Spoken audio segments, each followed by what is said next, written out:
प्रणाम। हमारे YouTube channel Shirdi Sai वंदना में आप सभी साईं भक्तों का बहुत बहुत स्वागत है। साईं बाबा जी को समाधि लिए 100 साल से भी ज़्यादा हो चुके हैं।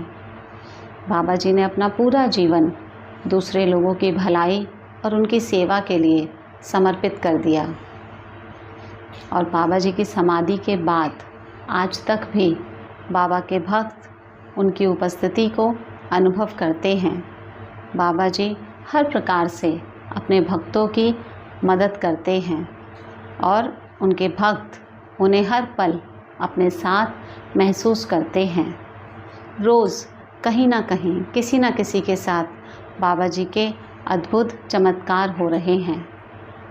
ये शक्ति साधारण तो नहीं हो सकती, लेकिन फिर भी आज भी हमारे समाज में कुछ ऐसे लोग हैं जो अपनी तकियानुसी सोच, रूढ़िवादी सोच के कारण ये मानते हैं कि बाबा जी को भगवान कहना गलत है या उन्हें भगवान नहीं कहा जा सकता।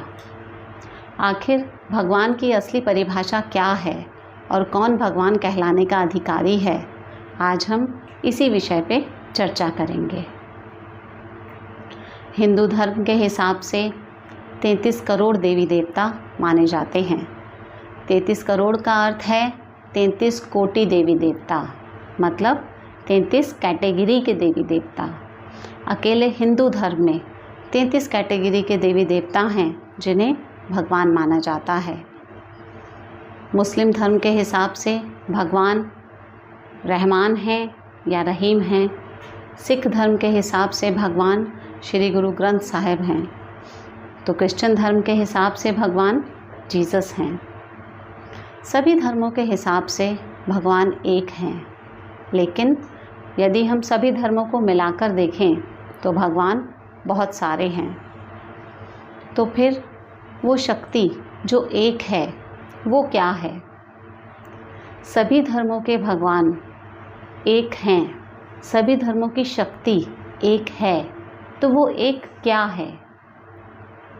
इतने सारे धर्मों के इतने सारे भगवान होते हुए भी भगवान का हर स्वरूप सत्य है।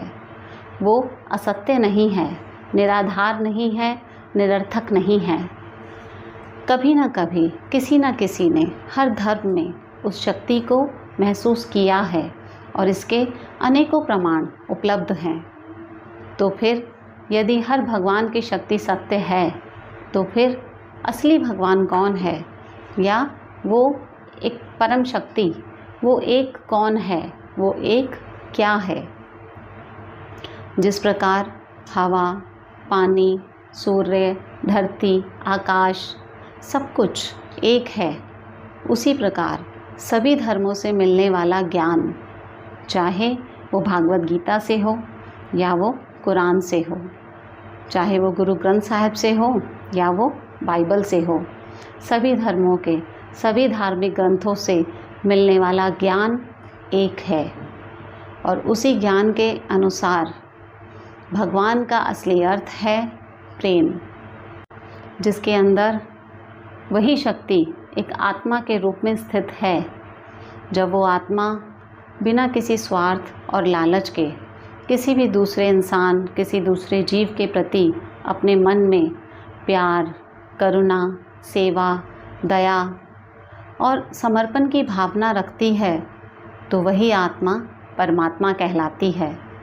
और साईं बाबा जी तो परम आत्मा हैं, परम शक्ति हैं, एक दिव्य पुरुष हैं। तो उन्हें परमात्मा कहना, ईश्वर कहना या भगवान कहना कैसे गलत हो सकता है?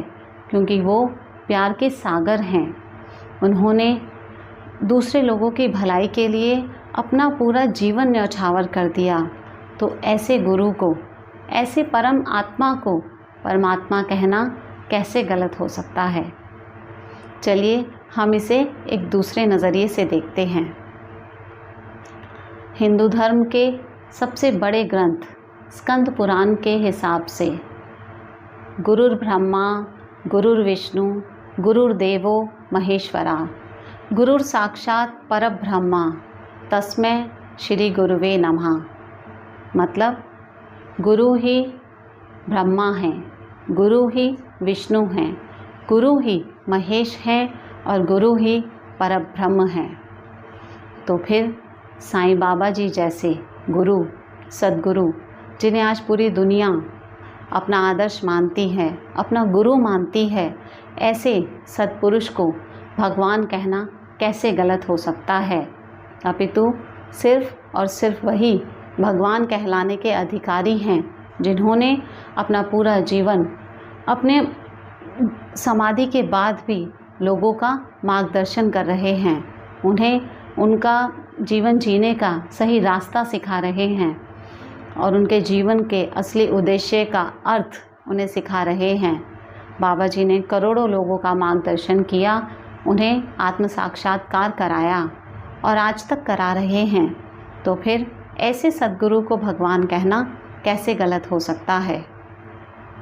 हिंदू धर्म के अवतारी पुरुष भगवान श्री राम और श्री कृष्ण, उन्होंने भी अपने गुरु वशिष्ठ और गुरु संदीपनी को भगवान के समान ही पूजा। और जब एक अवतारी पुरुष स्वयं भगवान मानव रूप में अपने गुरु को भगवान का दर्जा दे सकते हैं, तो फिर हम तो एक साधारण इंसान हैं, हम अपने गुरु को भगवान का दर्जा क्यों नहीं दे सकते। ये तो केवल हमारे अहंकार, हमारी अज्ञानता और हमारी कृपणता को दर्शाता है, क्योंकि साईं बाबा जी जैसे परब्रह्म को भगवान कहना गलत नहीं है। और अगर हम ऐसा मानते हैं तो ये हमारा केवल अहंकार है। भगवान का अर्थ हर युग में, चाहे वो सतयुग हो, त्रेता हो, द्वापर हो या कलयुग, भगवान का अर्थ हर युग में एक ही है। केवल वही आत्मा, वही गुरु, वही भगवान या वही देवी देवता या वही साधु संत भगवान कहलाने के अधिकारी हैं, जो हमारे मन में बिना किसी स्वार्थ, बिना किसी लालच और बिना किसी भेदभाव के हर जीव से, हर दूसरे इंसान से हमें प्रेम करना सिखा सकें, हमारे अंदर प्यार, समर्पण, दया, करुणा और सेवा की भावना को पैदा कर सकें। केवल वही भगवान कहलाने के अधिकारी हैं। और मैं अपने भगवान, अपने गुरु, अपने ईश्वर, अपने परमात्मा सद्गुरु श्री सच्चिदानंद साईनाथ महाराज को कोटि कोटि नमन करती हूँ। ओम साई राम।